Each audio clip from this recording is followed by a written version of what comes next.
Numantak masjid teh cirina aya tihangan. Di mana masjid geus eueuh tihangan, na ieu lain ciri masjid. Tetep bae di jero masjid mah kudu make tihang. Naon sababna? Engke dina Qurtubi dicaritakeun. Engke Allahumma arham ummat sayyidina Muhammad. Allahumma anfa'na bima 'allamtana wa 'allimna ma yanfa'una wa zidna ilma. masih keneh nyaritakeun tentang kabangkawarahan para musyrikin, para kafirin, khususna ahli Mekah harita. Katembong barodona ahli Mekah teh lantaran nyana mangeranana ka batu, mangerana ka kayu, teu meunang batu, manggih batu nu herang-herang, diukir, diminyakan, disembah. Teu meunang manggih kayu nu bagus-bagus, diukir kunyana, sakahayang bentuk pangerannyana, diminyakan kunyana, dibuhuran aju disembah, pamlon. Pangeran dijieun kunyana. Jih, eta otak tuh dikawal otak, insyaallah. Deui seorang Kristen kamari asup Islam di Indonesia. Begitu ditanya nyana asup Islam dengan penuh kesadaran lantaran kunyana ditaliti pangeran teh Isa, cek geuna pan Isa mah makhluk, pan Isa mah manusia. Tidak berpikir bahwa Isa itu adalah manusia, berarti ada yang menciptakan. Kok dijadikan Tuhan? Nyana mikir ai hidayah asup nyulusup ke jero sanubarina, rendah hati nyana asup Islam. Masya Allah, mantap ya, hidayah mamahan singkat. Urang mangis alhamdulillahirabbil alamin dididik ku lingkungan indung bapa urang, sanajan indung bapa urang baheula teu bener. Anu bapana tukang main kopro, anu bapana tukang judi, tapi mun ditanya mah, bah, ai pangeran sa Allah sia, gua salah. Padahal tukang main kopro. Eta hebat ta bapak ta? Gua salah sia pangeran mah. Mun ditanya deui, bah, ai pangeran Allah sih ngameunagkeun main kopro. Ulah loba omong. Main mah main cek cenah teh. Nyaweun Allah ge, aing main teh teu bukan duit.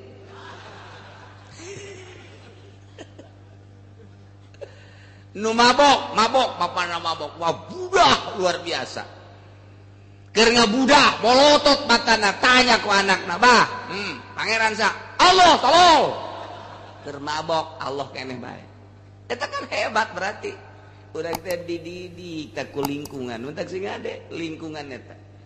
Urang deuk masantrenkeun anak bae, lingkungan sing ade. Masya Allah. Nu mantak urang deuk nyieun sakolahan mah neangan nu rame, tapi kunaon tuh deuk nyieun pondok pasantren mah neangan nu sepi. Ulah aya jelema cenah di dinya mah urang nyieun pondok jeung jurig ka hijina ge. Udah ada tak deuk ngadidik budak supaya murni, ulah terkontaminasi.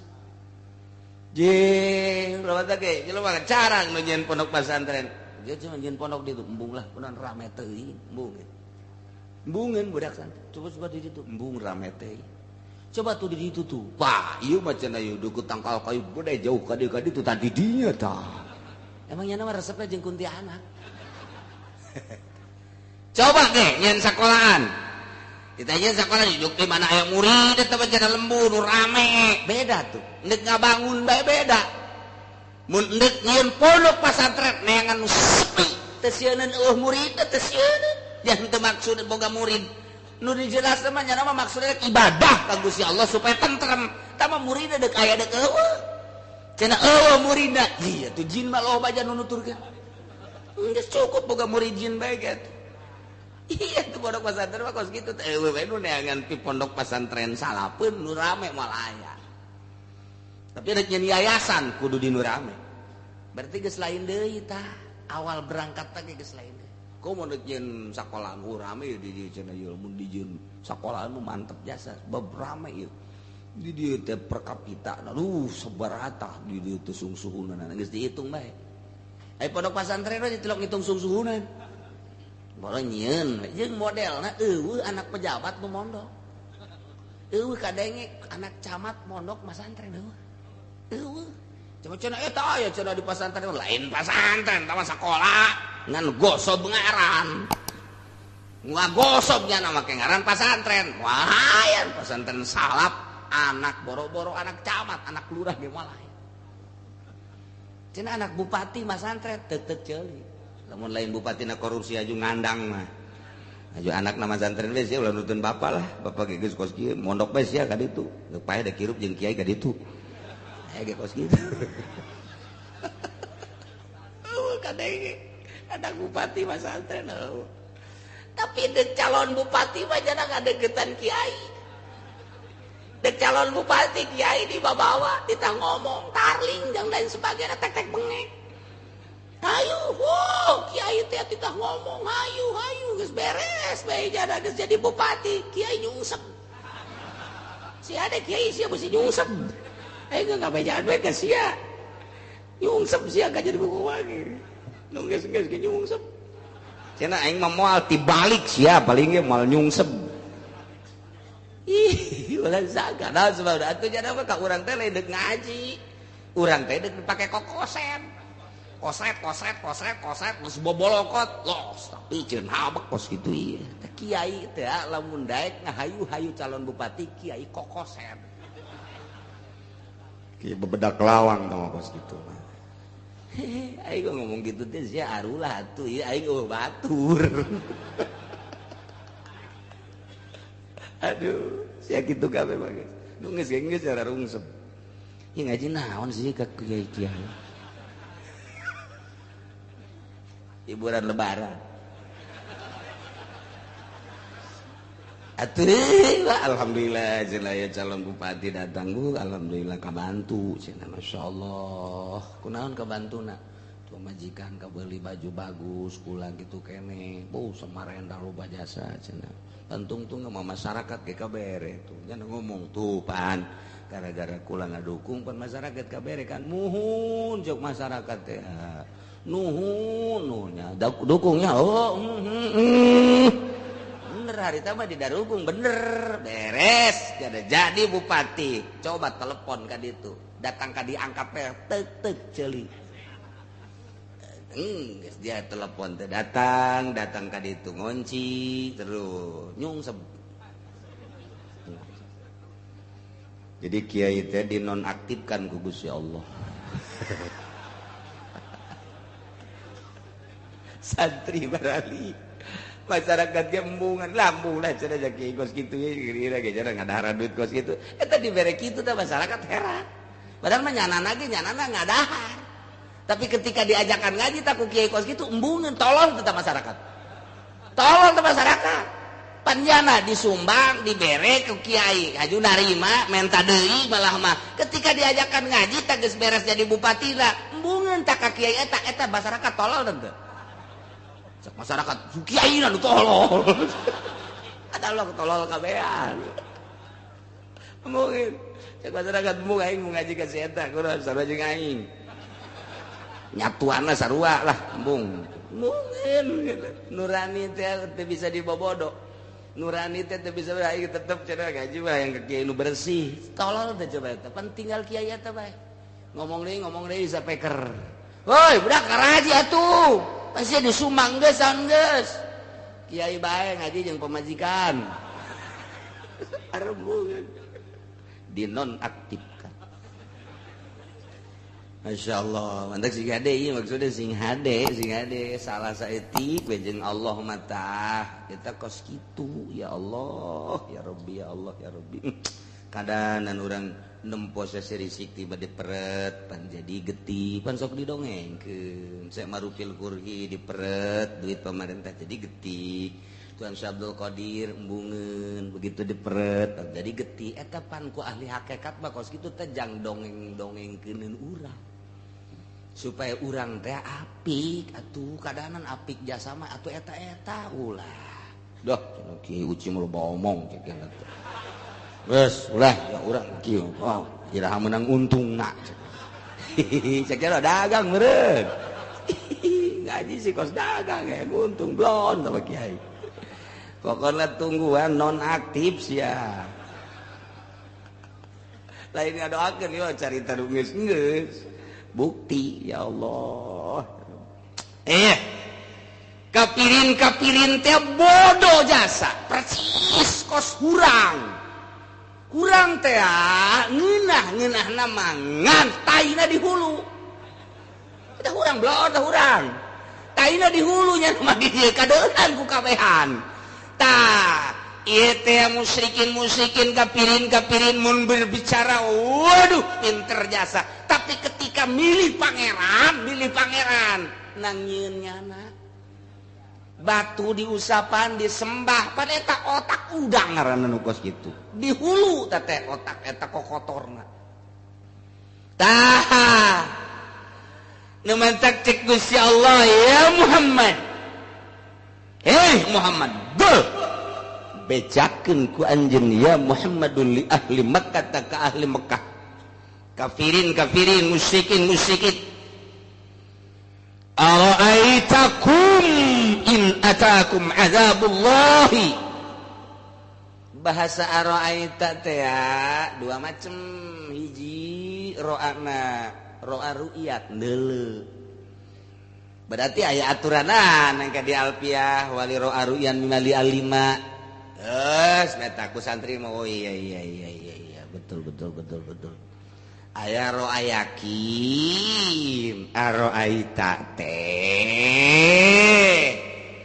aya deui ro'aitana ieu geus bae tamam patok ro'aita bae jadi engke khitobna teh kum eta ara'aitana bimakna akhbiru jadi berarti majaz lantaran ari ara'aita mah dinya teh ngabogaan yak tolabna lamun ayeuna ningali tolabul ru'yat bil ain lamun yakin tolabul yakin galbi lamun bimakna ikhbar atau tolabul ikhbar geus ayeuna mindahkeun ra'aita tina ru'yat kuari dipindahkeun kana ikhbar akhbir atuh mah aja teh kos kitu ceuk ahli bayan mah dina pada tolabna mah akur tuh nu mantak di manaan di Bukhari di manaan di Muslim di manaan di tafsir ara'aita teh bi mana akhbiruni majaz teh kos kitu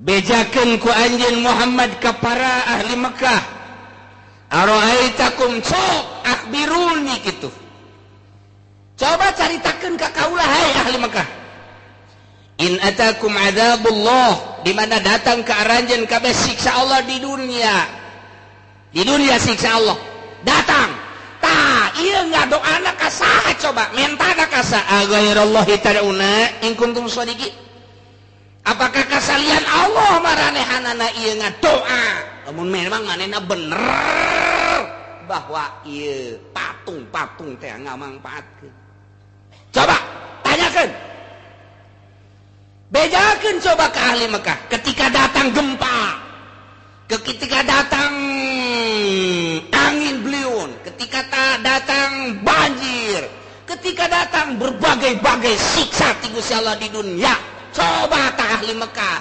ngadoana mentana ka saha coba bejakeun coba begitu ditaliti teh ya ketika datang siksa mah tetep baik nyana teh ya mentana mah ka Gusti Allah henteu meta ka patung tung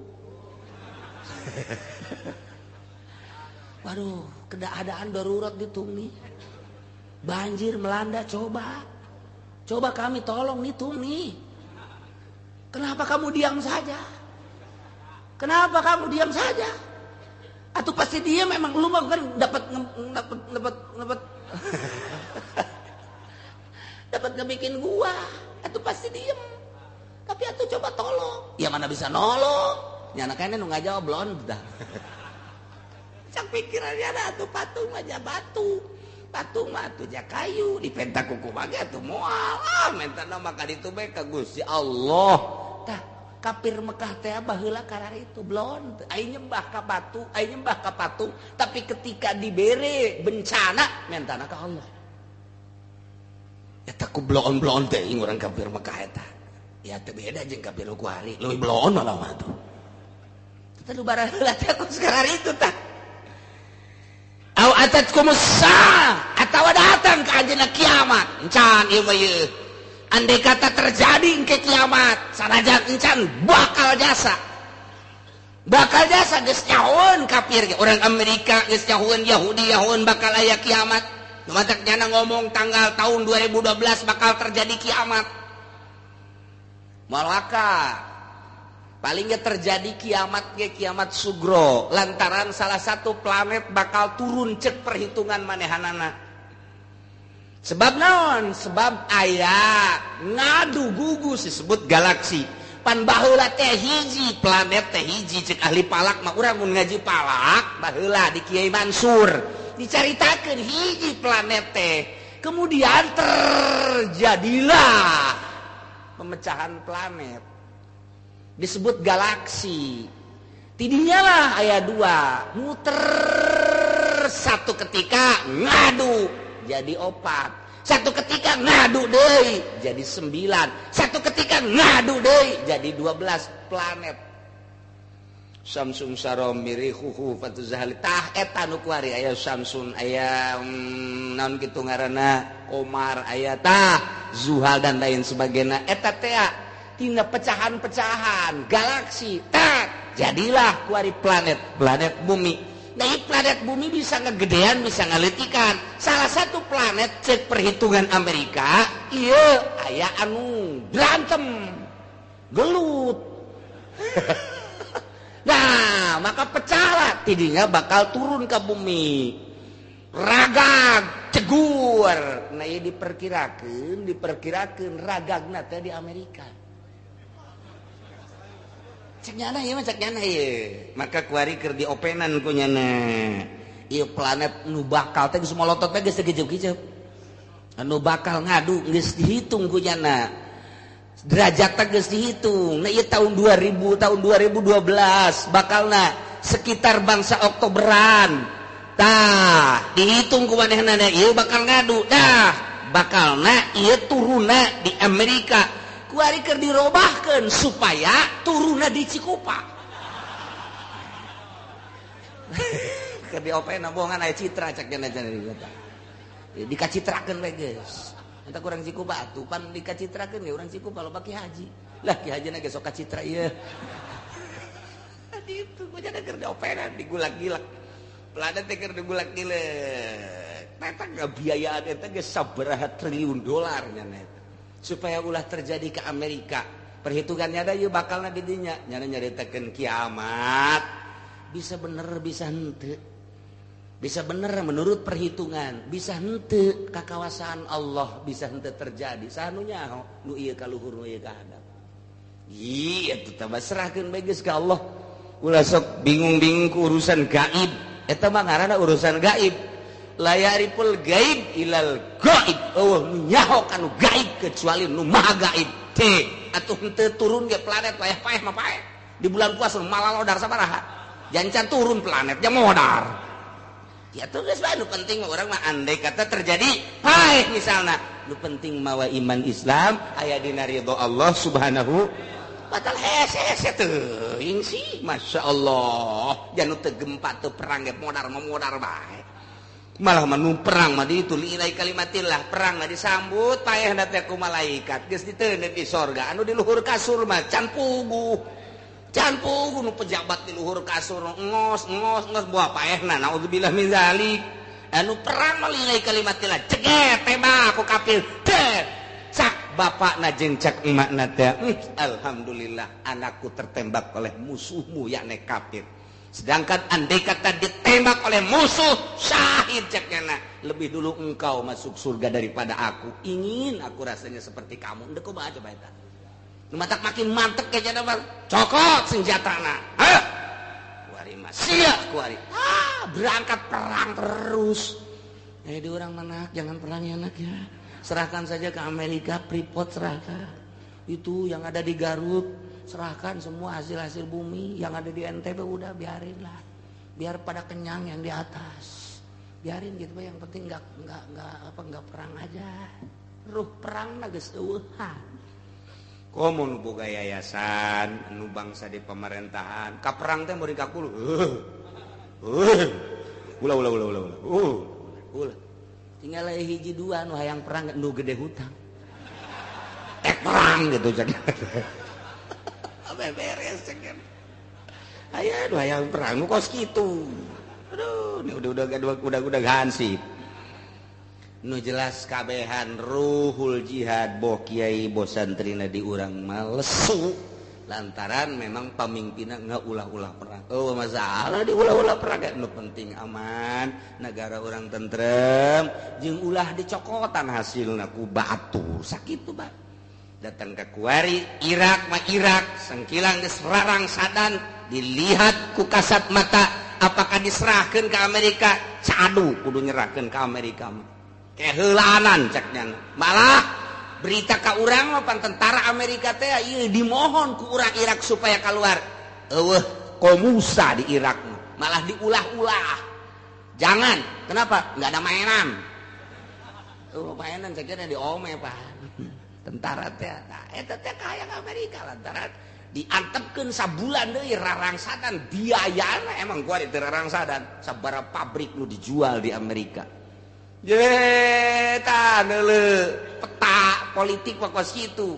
Mobil Mercy geus dijual, mobil Volvo geus dijual, mobil anu mainan anak-anak geus dijual kabeh geus teu bogaeun pabrik Amerika mah. Nu banta kulantaran beak pake ngabiayaan perang geus teu bogaeun aset Indonesia dicaplok.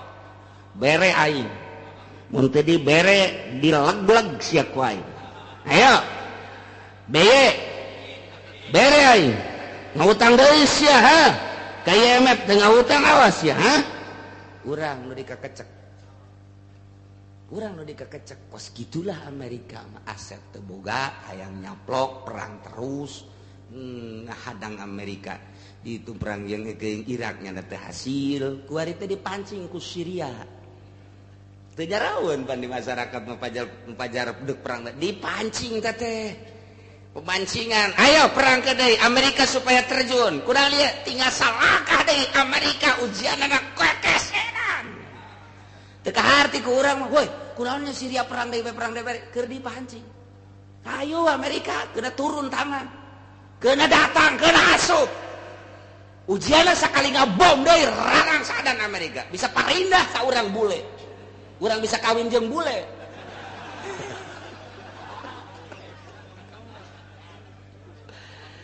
Capek jadi teken politik batu. Kos nu menang padahal eleh. Mentak Iran nang tangan terus. Ayo kuari perang, ayo. Dek di mana perangna? Asa ulah di negara aing becak Iran. Dek di negara sia aing ka ditu ka negara sia. Dek di antara aing jeung sia di lapangan ayo ditangtangan ku najen. Teu dayakeun. Kunaon itu ke ngumpulkeun dana heula di Indonesia sakeuna aing. Geus loba dana, mentak urang bae nu dikagejeg mah. Teu karasa padu urang. Urang teh geus boga hutang sabaraha duit ieu tah. Irah ngahutangna tuh, sia mah teu nyaho. Per asal borosot lahir ka dunia geus boga hutang. Irah ngahutangna tangkorak sia bareunana.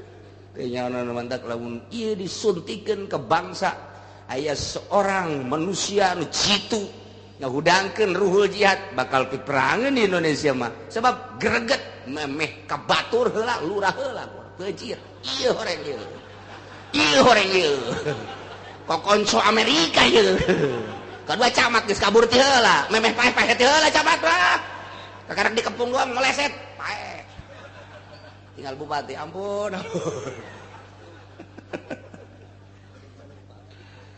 rame orang menceritakan negara di dunia teh rame boleh dikira Masya Allah ini negara orang lah anu pakai kokose pinter kabalinger lain nu pinter tapi teu berdaya siapapun presidennya pasti seperti kuari dirobah ku Gus Dur pecat cek Gus Dur 90% harus dipecat atuh kabeh teh mangarana sebab ieu konco-konco Amerika kabeh Amerika geus mencium lengserkeun jadikeun kuda Amin Rais lengser Padahal mah Amerika geus kasieun dan pecat. Nyana geus boga hubungan. Wah, ka Israel deh hubunganna ka ditu. Berarti geus bakal mindahkeun ekonomi Indonesia. Geus teu kaharti ku urang Gus Dur mah lelempangan. Tita ulah lelempangan we. Main bae cek dia teh. Sia subira rakyat. Beres. Ngan teu kebal umurna. Beres, teu jadi atuh. Tinggal nungguan kos Gus Dur deui. Wah cenah moal aya. Ye, sarunya aho. Di kula ge aya terus ngangon ke boba. Da eta. Nu bakal diangkat. Acak-acakan negara ujana. Bejakeun ku anjeun Muhammad ka kafir-kafir Mekah. Andai kata datang siksa Allah. Tayeureuk mentana ka saha? Apakah salian Allah? Bal iya. Balik ka Allah nya mentana. Lagaihu teu kasalian Allah tad'una. Yad'una syada'id. Nu bakal ngaleungitkeun mah Gusti Allah. Fayakshifu wa tad'una ilaih. Allah bakal ngaleungitkeun kana bencana-bencana, kamadaratan, kabahayaan, siksa-siksa. Nu aranjeun kabeh ngaduakeun eta siksa ka Allah. Insya'a kasyafahu. Mun Allah ngarsakeun atuh Allah ngaleungitkeun. Mun henteu atuh kumaha Allah bae ja Allah nu bogana. Ngan nu jelas mah andai kata dibere bencana tetep ka Allah. Atau engke ya kiamat tetep nyana ka Allah. Nu mentak masjid teh cirina aya tihangan. Di mana masjid geus eueuh tihangan, da ieu lain ciri masjid. Tetep bae di jero masjid mah kudu make tihang. Naon sababna? Engke dina Qurtubi dicaritakeun, engke di akhir zaman ketika bencana dahsyat jasa jelema bakal neangan masjid. Ciri masjid nu aya tihangan jeroana. Dahsyat jasa engke. Ketika engke kiamat memehna ieu jelema kabeh ka masjid.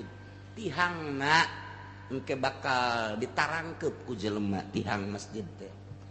Nah, ieu kuari di akhir zaman mah ieu masjid teh ya dui fungsi, trifungsi, multifungsi. Geus teu kudu make tihang-tihang. Ketika dek Jumatan, tendenan mimbar salat Jumat. Beres Jumatan, piceunan eta jadi bae badminton di jero. Jadi gor teh masih eta kene. Ketika dek aya hajatan di dinya di masjid. Ndek nyumbang pemerintah teh hitung-hitung pendopo bae ka dinya geus multifungsi di dinya teh. Besi ndek transaksi, besi hayang perek di dinya deui. Ieu kuari dibangun model kos kitu masyaallah. Masjid mah lain sambarangan ngomong ge ngomong dunia kan teu meunang di masjid. Tapi kuari masyaallah teh gara-gara PKS tah. PKS tadi salah kaprah eta masjid teh multifungsi. Gas didinya Jumat didinya, salat didinya, badminton, tenis meja didinya. Nyaritakeun segala rupa urusan politik didinya, urusan ekonomi didinya. Wah, hajatan didinya, nanggap band didinya sarua. Iya, bata ge nanaon ade jelema kokos kieu iraha itikafna. Oh, bari nonton band ge itikaf mah teu naon tangkorak sia mah. Cabok bisa ku aing sia. Iya, masjid teh geus dileungit teh. Dak alhamdulillah ka urang mah, tapi Yogyakarta bagus berhasil. Sabaraha tanu dibangun seperti eta. Jakarta kitu keneh. Nah, di berbagai daerah Banjar, tadi Banjar geus aya masjid model kos kitu. Sing serikeun ku kiai-kiai. Ngan untung PKS teh kuari akarna geus dituar. Geus, bari mah tinggal jenggotnya saja. Naonan geus PKS sing ade, geus acak-acakan tadi urang ge ndek hampir-hampiran tah. Mana? Tah Al Ittihad luhurna masjid, handapna kos kitu sarua.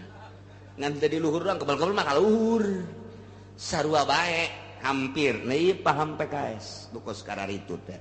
Kula mah teu naon teu hiri teu naon ngan ngabejakeun doang. Ari endek nuturkeun PKS atuh los ka ditu. Aya hayang ka neraka mah. Gua ngan ngabejaan doang kurang mah. Ngabejaan doang acara moal nurut atuh sabodoh. Kula mah ngan ngabejaan doang sing hade. Sing hade sepira tugas kula mah ngabejaan doang. Ulah bicara pepetek inget ka Abah. Kalau inget ka dongeng Abah bisaan da Abah.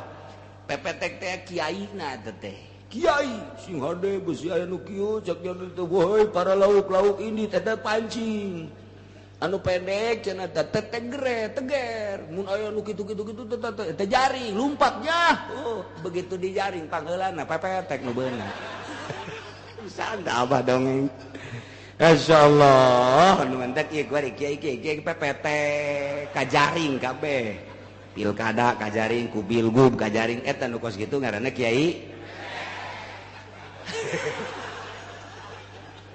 ke malamun kapanggih jeung kiai eta sasalaman kamana pepetek mun teu dicapok sia ku kiai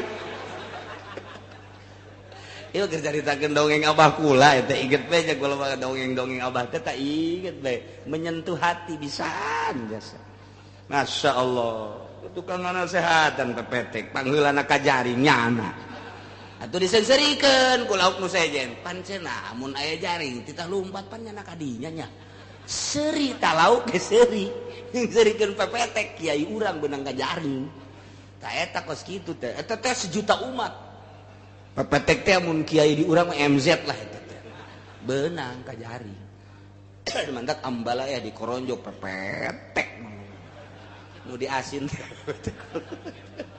aduh Gusti Allah bagus jadi kiai pepetek dong bejakeun Muhammad ke ahli-ahli Mekah mun datang siksa Allah asa coba ge ngadoana jaka aing aghairallahi ta'ala jahanteu gedenganan henteu kasalian Allah in kuntum shadiqin mun maraneh balender bejakeun Muhammad di andal asnabat tanfa'ukum faduha lamun bener-bener patung ngamangpaatkeun sok menta ka patung jangan teh nya lagi isinin ka patung ka Allah bae bal iyyahu balikah menta na teu ka sasaha iwati ka Gusti Allah subhanahu wa ta'ala masyaallah fayaksibu da Allah fayaksibu ma tad'una ilai Allah nu bakal ngaleungitkeun bahaya-bahaya nu maneh ngadu aku sebab eta bahaya nu ngaleungitkeun bencana ku doa urang Allah lain patung anu ngaleungitkeun banjir Allah nu urang ngadoa ku sebab banjir Allah bahkan wa tansawna ma tusyrikun nyana ahli-ahli Makkah kafirin ninggalkeun patung-patung nu kunyana disekutukeun nu tatadina mah kunyana dimumuleja pangeran ketika aya bencana tinggalkeun ku manehanana masyaallah kitulah kafir-kafir walaqad arsalna ila umamin min qablika fa aghadnahum bil ba'sa'i wad-dharra wallahu alam bimuradi Muhammad ye maneh kudu tentrem anjeun kudu tenang anjeun kudu sakinah ulah nyeri ku sebab eta orang-orang Mekah teu iman ka anjeun ulah nyeri hate ku sebab jelema teu nurut ka anjeun anjeun teh diangkat jadi rasul ku kaula lain anjeun bae nu diangkat jadi rasul teh memeh anjeun teh aya Kangjeng Nabi Isa memeh eta teh aya Kangjeng Nabi Musa memeh na deui teh aya Kangjeng Nabi Ibrahim memeh da deui berbagai ka nabi-nabi aya Nabi Sulaiman Nabi Daud dan nabi-nabi nu lainna Nabi Lut eta teh jangan ngamankeun akidah manusia ngajak imankeun ka aing cak Gusti Allah lain anjeun bae Muhammad walaqad arsalna yakin kaula ngutus ila umamin min qablika ka umat-umat memeh anjeun Muhammad berbagai rasul-rasul ta eta teh datangna rasul teh fakazzabuhum dibohongkeun ku umat-umat nu baraheula ge kaulah ngutus Kangjeng Nabi Musa apakah eta umat Kangjeng Nabi Musa teh aluturkeun ka Kangjeng Nabi Musa henteu dibohongkeun heula kaulah ngutus Kangjeng Nabi Sulaiman apakah eta umat teh umat nuturkeun ka Kangjeng Nabi Sulaiman henteu dibohongkeun heula sarua kaulah nuturkeun ngutus Kangjeng Nabi Lut apakah eta nuturkeun ka Kangjeng Lut dibohongkeun heula sarua bae kaulah ngutus Kangjeng Nabi Yunus apakah percaya langsung umat ka Kangjeng Nabi henteu dibarongkeun heula dicemooh dikucilkeun diusir dicaci dibaki unggal rasul kitu Muhammad Kangjeng Nabi Muhammad teh tenang hatena heueuh gorengan tuh mata kurang ge dakwah kalembur aju nu ngadarangekeun balik ulah nyeri hate ulah nyeriat lah Rasul ge baheula karena itu aing ge kieu bae ngan introspeksi we introspeksi lah emang kunaon eta di jero hatena bisa kitu. Bisa kos kitu sih lain didarengekeun endahan ditaringgalkeun. Orenganan rohna teu nyambung. Roh panu endek nu endek ditarima teh roh nu neuk narimana. Ucapan kiai teh nu narima urangna roh. Roh lamun cau sungut. Cau. Mun cau sungut tah, pas kitu tah nya, dahar sungut tetep beuteung tah urusanana. Tapi ketika endek nyaritakeun agama mah roh nu narimana. Roh urang mah murni.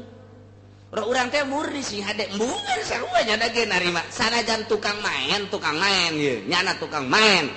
Nyana ge sadar. Ulah nuturkeun kieu eta teh bener. Cek nya namanya bener. Tah tukang main ge mungkin nuturkeun kieu.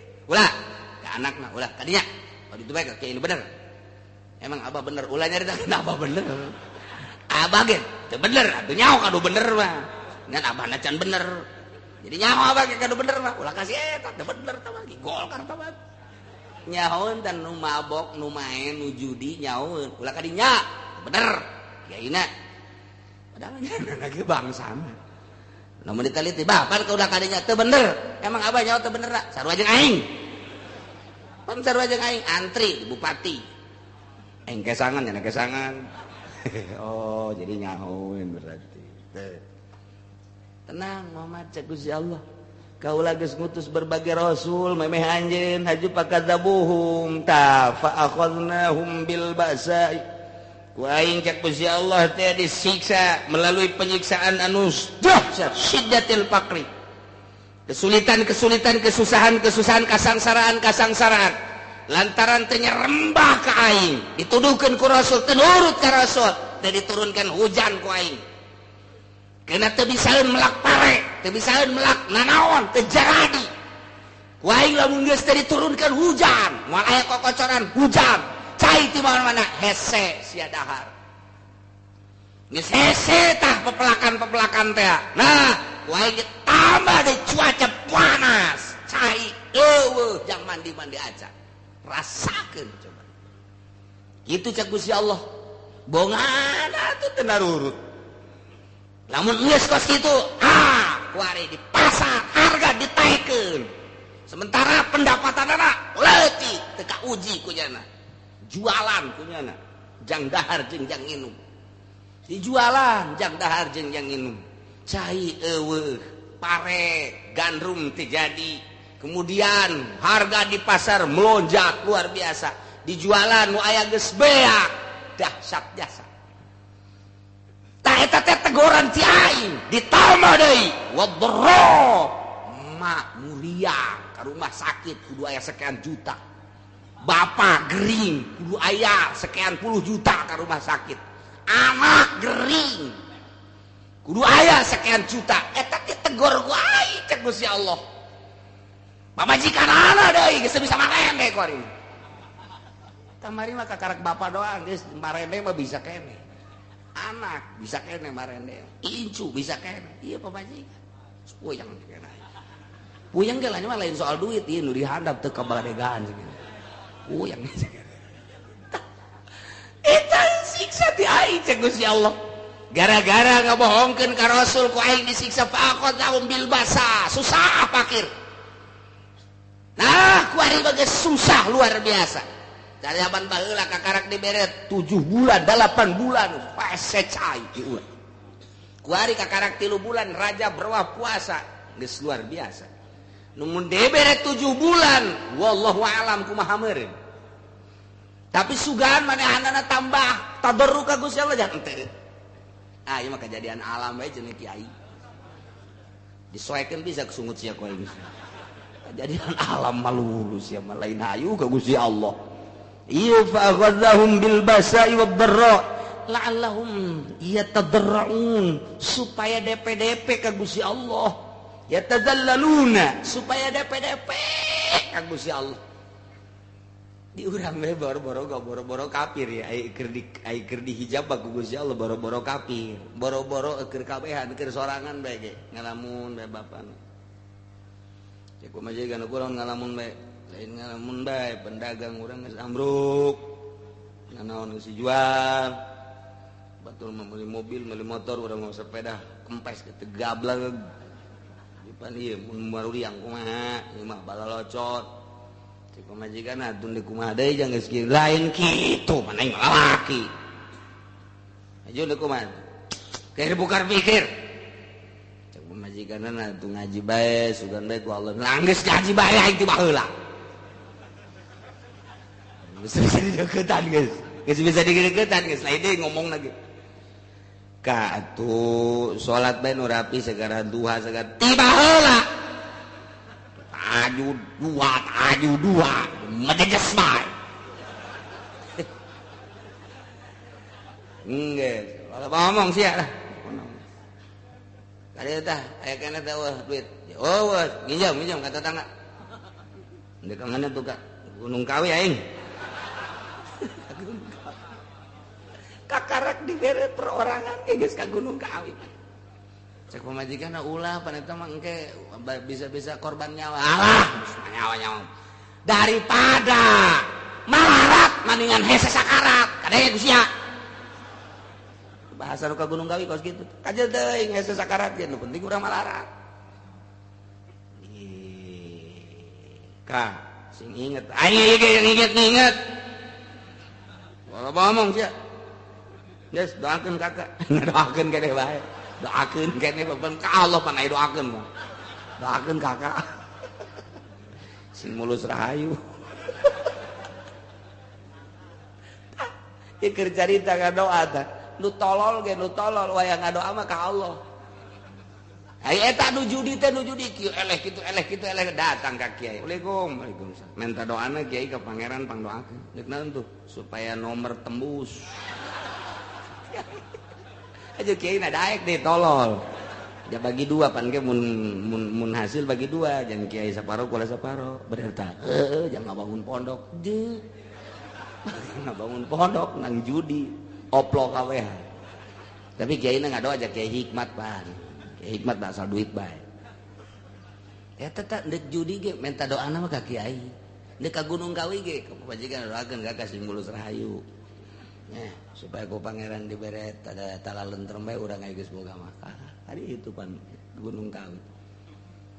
Di Gunung Kawi teh kudu keluar nyoplokeun akidah moal bisa lamun masih keneh agamana Islam kudu keluar antara iya dan tidak antara lah daripada hararase. Heuh.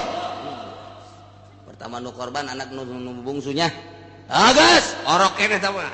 Pajet encit lauk emas saraset bae sekajadian gas lah pokoknya beres ngebedul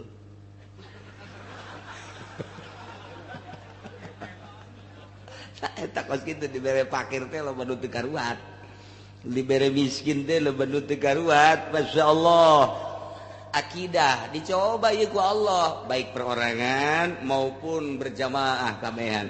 Tapi nusok ngaji mah pan nusok ngaji ngomong nak moal kos kitu urang ku Allah keur ditegor dibere panas lah tuh nu Allah ieu urang minta bae geus ka Allah mudah-mudahan dibere can dibere keneh bae meureun Allah na can mere ka urang lah geus anajan keur subur ge wae mah paeh bae ieu pan ngeunaheun nu boga akidah mah ngeunaheun tentem bae ngeunaheun moal aya ngarasul aja kabeh nang Allah berang nangin Allah, peti nangin Allah, langit nangin Allah, bumi nangin Allah, disuburkeun ku Allah, atuh kuari dipailakeun ku Allah, atuh nyanggakeun bae ka Allah sadaya-daya, kitu beres. Nah, wali teh lamun deuk ngadoa teh penting embungeun. Lantaran keur ditegor, embung. Embungeun wali teh ya Allah ya Rabbi mudah-mudahan we Gusti nurunkeun hujan bisi dicarek. Sok wali sambarangan cak Allah. Ngadoa sok sangeunah-ngeunah bae. Ulah ka ngadoa cak Allah teh sebab di ditu dicitra tuh loba nu teu beres. Di dieu kumaha dipuri di adina sarua. Nah, jadi Allah teh greget ka sia teh kasih sama kabeh. Nah iyalah Muhammad kaulah ngutus memeh anjeun ka para rasul dibohongkeun ku kaulah disiksa dicoba dibere paila dibere syiddatil fakri ba'sa wa dharra gering maksudna la'allahum yatadarrun supaya manehna DP ka aing talamun geus eueuh cai eueuh dahareun miskin lah cek teh maningan urang sarolat yuk ka Gusti Allah salat ka Gusti Allah zikir ka Gusti Allah haju digebragan ku kiai na yuk urang istisqa yuk tak ka aing tah cak Allah tah deuk istisqa ka aing tah yuk haju masyarakat giringkeun ka lapangan urang salat istisqa minta Allahumma tuh ka aing kan lah supaya ngana isukan istisqa deui moal bakal diturunan hujan ku aing cak Allah teh abe aing ngadenge istisqa ngeunaheun aja isukna istisqa deui terus Allahumma moal bakalah cak Allah teh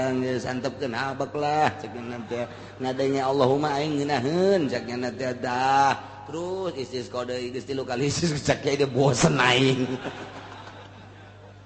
jadi ijabah cak Allah teh lain teh diijabah sebenarnya mah lantaran eta teh tukang korupsi milu aing greget cek teh aya lurah milu camat milu singkirkeun habak nu kos karar itu ieu ngahalangan doa sia kiai cek Allah teh mendak deuk istisqa teh rapihan ieu mah ieu teh naon milu ieu mah ulah ieu mah geus nu perlu ban aki-aki ni orok istisqa mah nu bang sosok make dasi mah ulah geus tarima hujan baik itu sih mah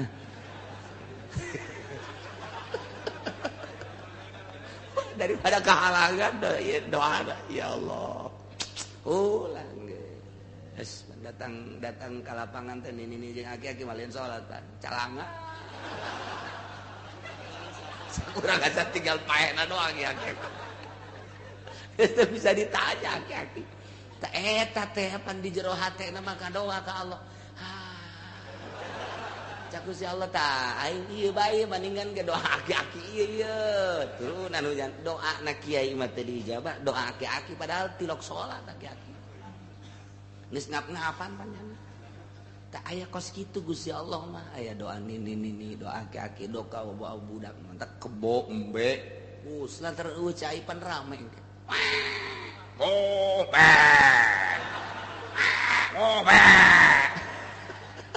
Atuh bebek segala tuh dibawa lawan ka ditu tah eta sore eta kadoa urang mah teu kaharti kurang mah teu kadenge eta embe teh lain sambembena Allahumma kadengena ku urang mah meureunna non embe doang padahal Allah hujanan abdi cak sapi mo eta teh keur ngadoa ka Gusti Allah kadenge ke urang mah ngan ulah jeung bikangna bae tutumpakan emoh ieu emoh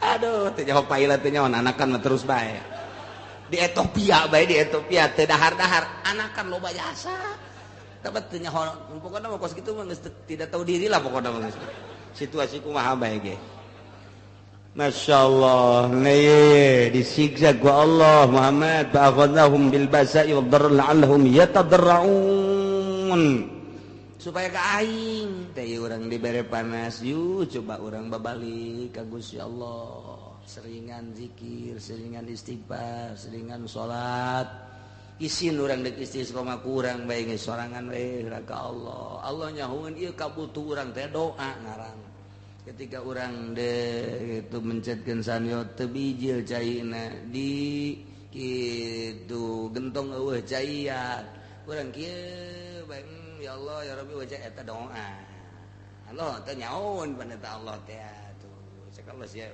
cainya nyaon aing enak emang ku aing ieu eueuhkeun cek Allah teh ngan atuh pan sia kudu teu salat